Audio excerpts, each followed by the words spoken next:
Hello! Hi everyone. ఈరోజు గొప్పలు చెప్పుకునే ఒక యజమాని తన గాడిద గురించి గొప్పలు చెప్పుకునే యజమాని కథ విందాం. మా ఊరిలో ఒకడున్నాడనమాట.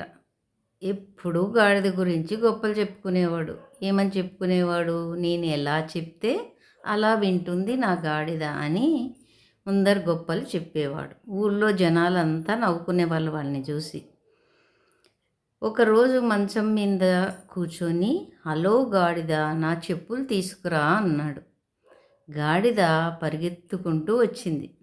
కానీ అవి పక్క వాళ్ళ చెప్పులు. పక్కింట ఆయన కోపంతో చూస్తున్నాడు. యజమాని తల పట్టుకున్నాడు. ఊరంతా మళ్ళీ నవ్వింది. తర్వాత ఒకరోజు ఏం చేశాడు? మళ్ళీ ఆర్డర్ వేశాడు. కానీ ఈసారి గాడిద భార్య చీర తీసుకొచ్చిందట. చెప్పులు తెమ్మంటే భార్య చీర తీసుకొని వచ్చింది.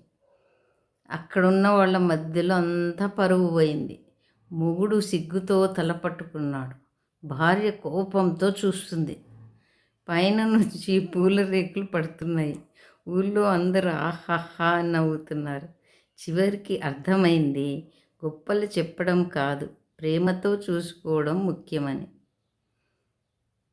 ఈ కథ మా ఊళ్ళో నిజంగా జరిగినట్టే అనిపిస్తుంది కదా. నచ్చితే నవ్వండి, ఒక లైక్ కొట్టండి. Thank you.